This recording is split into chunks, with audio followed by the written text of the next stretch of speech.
Hello, and welcome again to Living English. Today, we look at how to talk about what you hope for the future, and also a very small but very important word, if. But first, let's see today's episode of Sisters and Brothers.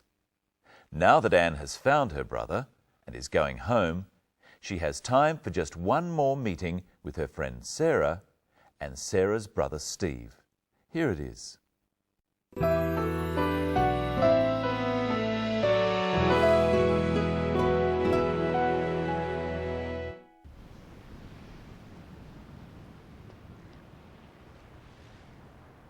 Well, you found your brother, we've ordered your wine, and tomorrow you're going home. Yes. Sarah, thank you for everything. But you'll come back, won't you? Yes, if the wine sells well, I'll be back soon. I feel as if I have a second family here. I'd love to come and see you in Singapore. Oh, yes, I'll show you around. And you must meet my parents. That'd be great. If our business goes well, I'll be able to afford it. There's no ifs about it. You're a very good agent. I'm so happy you're my buyer here. If you like, I'll come to Singapore with Sarah. I'd like that very much. You can meet my parents too. Do you think they'll like me? Of course they'll like you. If I like you, they'll like you. I think I better leave you two alone. Ring me if you need help with packing.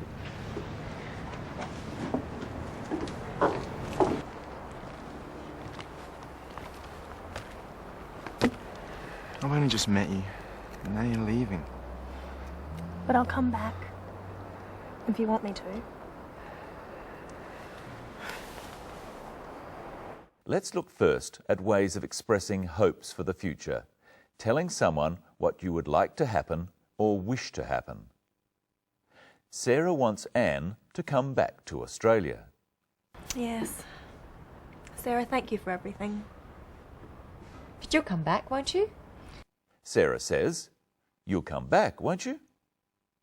She hopes Sarah will come back, and she is also asking Sarah whether she'll come back. Practice with the clip. But you'll come back, won't you? Now practice some more examples at home with the pattern you'll, won't you? Phone me. You'll phone me, won't you? Bring some food. You'll bring some food, won't you? Be back soon. You'll be back soon, won't you? Now try with some different pronouns. He'll be all right. He'll be all right, won't he? They'll come. They'll come, won't they? I'll win. I'll win, won't I? Now listen to how Sarah and Anne discuss what they hope for. I'd love to come and see you in Singapore. Oh, yes. I'll show you around. And you must meet my parents. That'd be great. Sarah says, "I'd love to come and see you in Singapore." I'd love to. I would love to. This is how we express things we really want to do. Not things we know we will do, but things we might do. Practice with the clip. I'd love to come and see you in Singapore. Practice at home with some more examples of I'd love to. Come to lunch. I'd love to come to lunch. Meet your friends. I'd love to meet your friends. Go to Sydney. I'd love to go to Sydney. Anne talks about what she thinks Sarah should do. Listen again. Oh, yes. I'll show you around. And you must meet my parents. That'd be great. Anne says, "You must meet my parents." Must is a strong word. Anne really wants Sarah to meet her parents. Must can also be used for an order.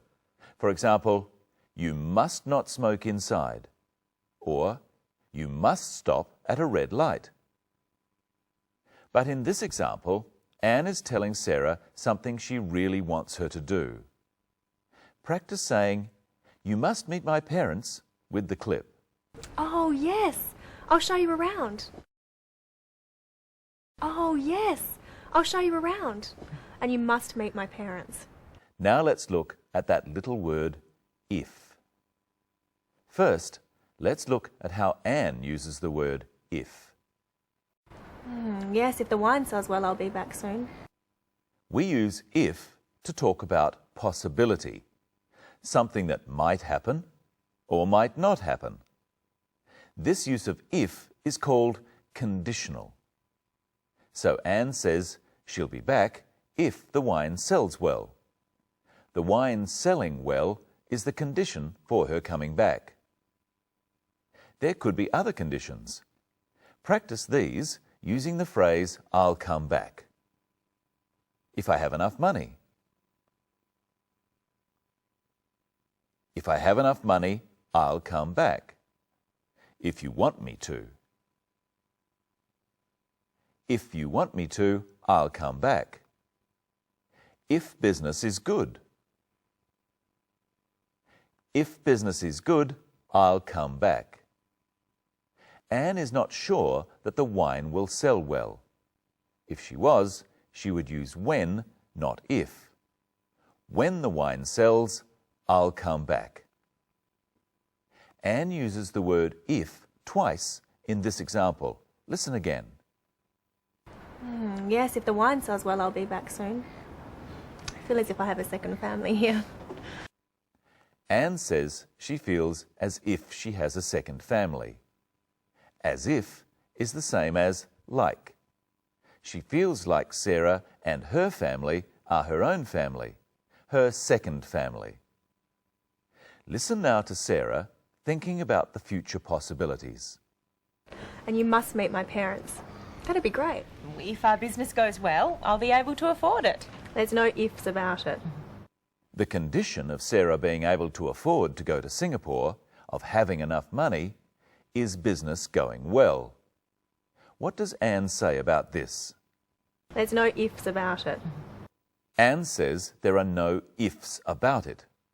This means she is quite certain that business will go well, and Sarah will come to visit. Well, there are many more examples of if in this episode. It's a very iffy episode. Let's look at some more. First, what is the condition for Steve coming to Singapore? If you like, I'll come to Singapore with Sarah. The condition for Steve coming to Singapore is Anne wanting him to. And what is the condition for Anne's parents liking Steve? Of course I'll like you. If I like you, they'll like you. The condition for Anne's parents liking Steve is that Anne likes Steve. And of course, we know that Anne does like Steve. Anne is really saying here that she does like Steve, so her parents will too. She could say, "I like you, so my parents will like you too." Hello, Michelle. Hello, Brenton. Hello, everyone. What do you think will happen if Anne and Steve get together? I think I hear wedding bells. And what have you got for us today, Michelle? Some experiments. First, I've got a balloon. What will happen if I blow air into this balloon? If you blow air into the balloon, it will get bigger.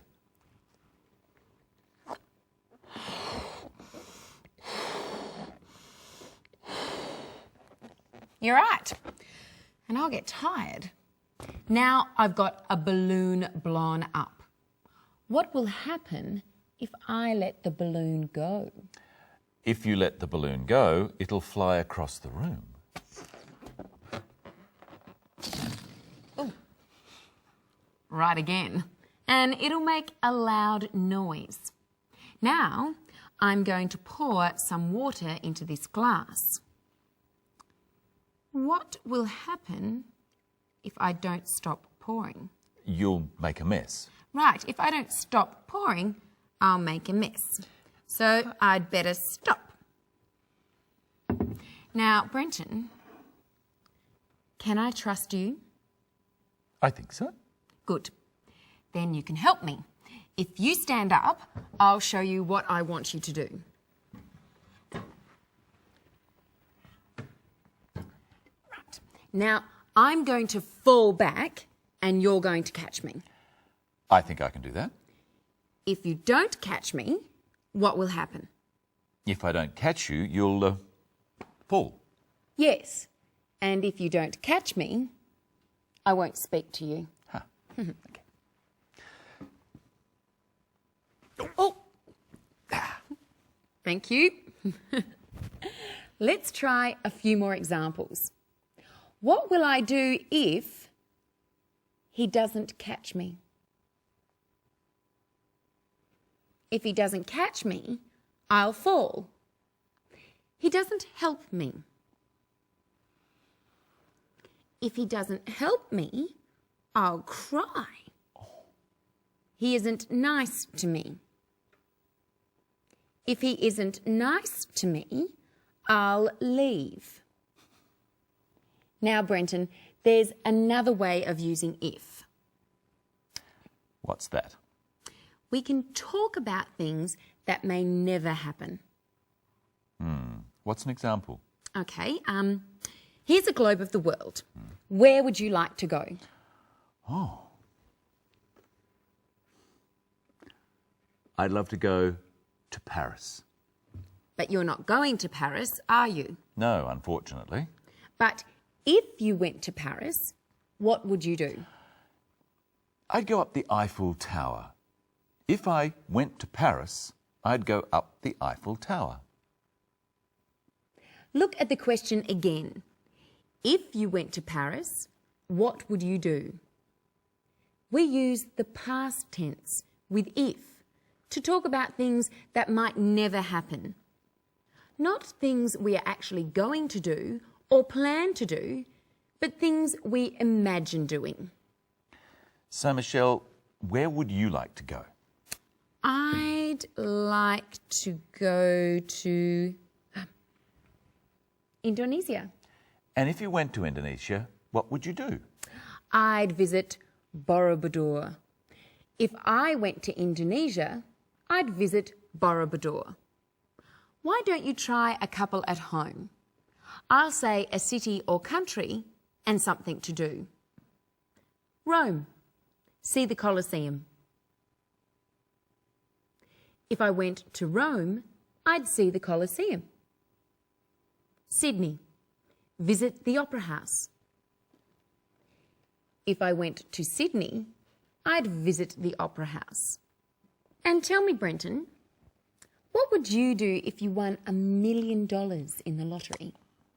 If I won $1 million, I'd give it all to you. I don't believe you. If I won $1 million, I'd travel around the world. What would you do if you won $1 million? While you're thinking about that, it's time for us to say goodbye.